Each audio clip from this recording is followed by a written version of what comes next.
You know what we should do? Let's listen to the newest release just because I didn't love it. And you Sure. said you did. So let's try to do maybe a little rollover. Let's see, just out of interest, maybe the second time I listen to it. But Sure. it is interesting when you like a band a lot and they come out with something.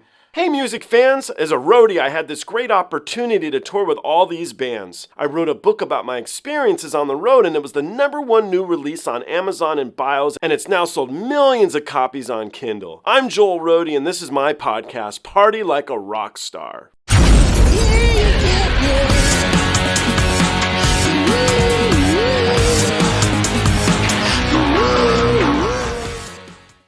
This is my next group of episodes with my buddy, my pal, one of my touring friends, Chad Olech. He has been on the podcast a number of times. It's always good to have him back. If you're not familiar with who Chad is, he is a front of house engineer and he's a production manager. He's worked on production levels for bands like Linkin, Puddle of Mud, Survivor, Thin Lizzy, Flogging Molly, Chevelle, Anthrax, Daughtry, the Deftones, Weezer, Panic at the Disco, Shinedown, Peter Frampton, Jason Bonham, Disturbed with me, Alice in Chains, Lovebites, and Fall Out Boy for 13 years. That's his account, Fall Out Boy.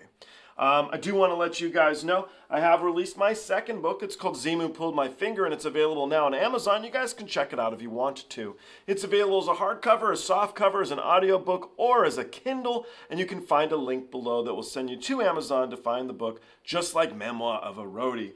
Also want to let you guys know, if you don't mind, if you could follow me on Instagram and TikTok. I'm a little late to the game on those platforms. I never really bothered to do it. Shoulda.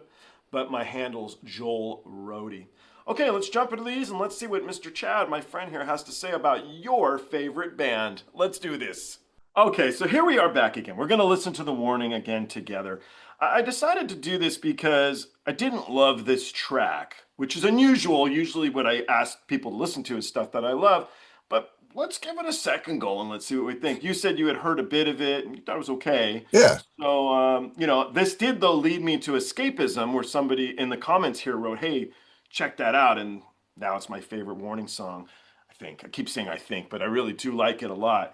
So this one, sometimes second, third listens change your opinions on things, and so that's what we're going to do. Sounds good. Okay.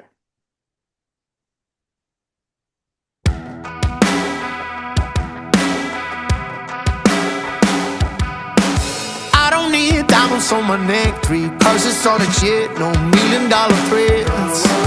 I don't need a condo on my wrist, 550 on a Benz, no rich and famous tricks. Damn, I really hit the lotto, lucky.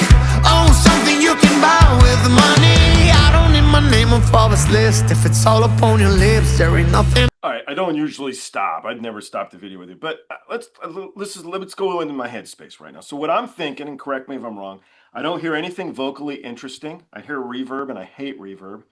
And his stage presence isn't great. So that's why, it's mean. This is mean, but this is what I was thinking when I didn't love it. Do you have a different feeling? Well, so when I heard it originally, I didn't see any video. I just heard a song.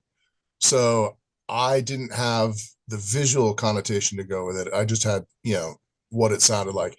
There's a bunch of reverb on it. To me, it sounded like,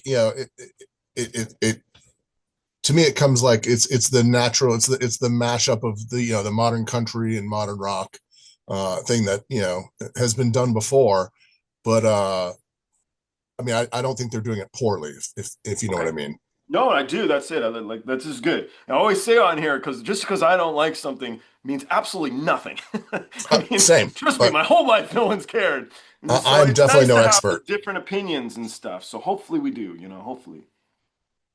And I'm going to give it a better ear. I'm going to try to like it. I'm not going to be mean the whole time. I would admit, I just need love to be loved, to be loved, to be loved by you. I just need love to be loved, to be loved, to be loved by you. No, I'll never be broke if I got my baby silver and gold. No, it ain't gonna save me. I just need love to be loved, to be loved, to be loved by you. I'm so tired of the chase. What difference does it make? It's a bittersweet taste. I would take begging over greed, and if it was up to me, you'd be all I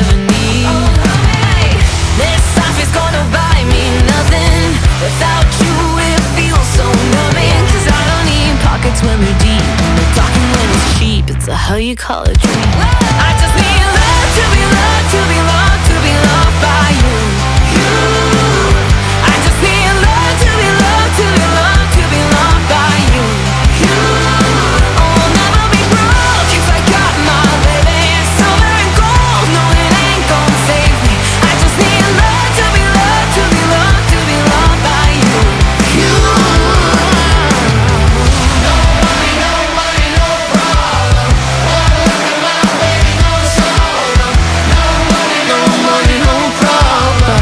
Wanna look at my baby, no sorrow. No money, no money, no problem. Wanna look at my baby, no sorrow. No money, no money, no problem. Wanna look at my baby, no sorrow. I just need love to be loved, to be loved, to be loved by you. I just need love to be loved, to be loved, to be loved by you. No, I'll never be broke if I got my baby. Silver and gold, no it ain't gonna save me. I just need love to be loved, I just need love to be loved by you. Loved by you. Wanna look at my baby, go somewhere. Loved by you.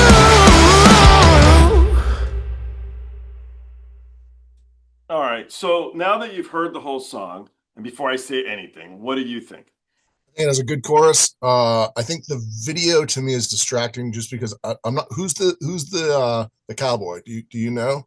Another performer, yeah. Nothing to do Okay. with the warning other than they're doing a song together. Right. I didn't know if it was somebody that's super famous that I'm If he's supposed a to big know. name or not, I don't think Yeah. so. I don't think so, but I don't know. I don't know.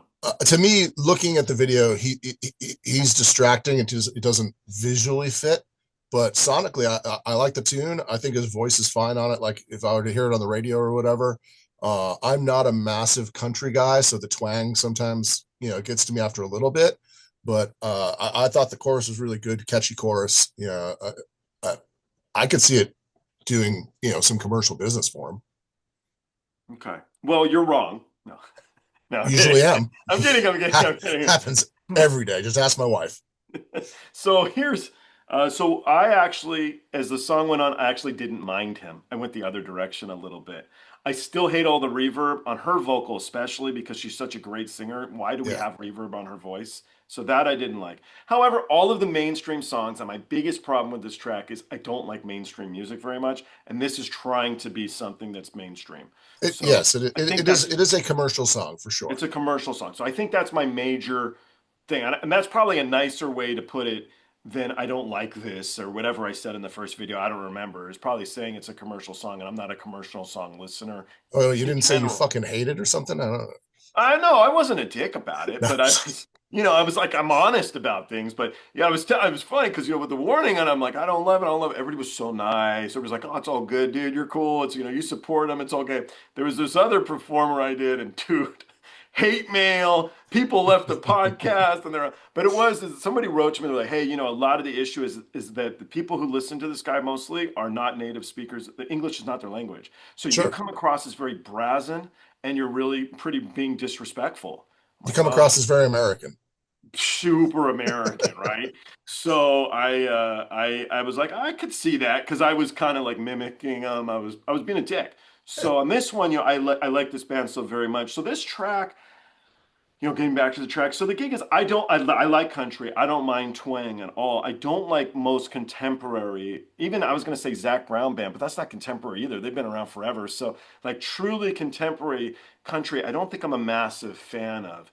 But a lot of it is what this guy Carín León. I don't think he was necessarily immensely talented, and so producers come in and they layer crap over the vocals and everything to make it okay. That's my issue with most rap music too. There's no, where is there talent there? Because you guys have put so much crap on it. I don't even know. I couldn't even tell you. So as soon as I hear reverb, I'm a little bummed. With the warning, I know they're talented. I'm a genuine fan. Yeah, I mean, I the tone of his voice, like the tonality, I didn't mind. I thought it fit what he's trying to do there, or what I perceive he's trying to do there. It fit within the song structure, so I didn't mind it so much. I did back off a little. I did because when she started singing, Danny started singing. That's the singer. his background stuff, his little additions, I thought that was all really nice. I like Yeah. that. Yeah. I mean, I thought the song was really good, and her little thing at the very end, the in the video where she takes her hands off the guitar, the last, I'll call it a scream. It's not really a scream, but that last bit that she did was really solid, really good work. It's called singing, and most of these people don't do it. But no, it is. It's really great. It's a rock voice, Yeah, It's really yeah, she got a really good voice. I like the tone. I like the fantastic tonality of her voice. Agreed. And, it's funny too, because one of the things I said, it'd be so good, put the guitar down for a track or two during the night and just have her as a front person only because she's so great at it, just being a singer. And everybody got mad. They're like, what are you talking about? It's a three-piece, dude. That's the whole point. They're together. But she's a very, very good front person. She's fantastic at it. Without holding a guitar, she could cruise that stage. She could go everywhere. She could be all over the place. And so, But think of all the added cost. Now you've added another mouth to feed, so to speak, and that's it doesn't come cheap generally. damn producers. No, I mean, fair enough. Okay, if you got to tour around, but I'm after the creative response of it. Sure. I'm not saying she should drop the guitar for the majority of the night. I mean, that's what she is. She's a guitar player, and she's strong. But she's such a gifted performer. I think it would add a little bit more to like Stone Temple Pilots or you guys too. I'm assuming you do your acoustic sets where you do 2 or 3 songs to break up the night. Who? Fall Out Boy. They used to do a couple acoustic songs in the middle. We haven't done that in a couple tours, but Okay. they have, yeah. Just split it up a little, so transitions. That being said, now the drummer is singing more and more POW, and Yep. so it is separating, and I think that's what keeps the band interesting to me. The evolution process is very quick with them. They're cruising, so there you have it. All right, I don't dislike that song as much as the first time. So, Well, good. yeah, everybody can sleep good. The hate mail can slow down. Yeah, okay. Everybody's all right now. All right, I got one more track to play you if you're okay with that. Do you remember the artist Dimash? He's from Kazakhstan. No, I don't think I do.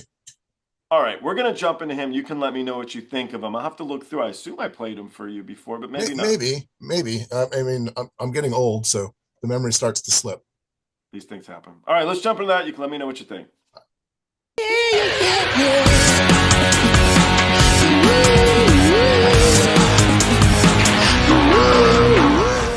Hey, the podcast is over.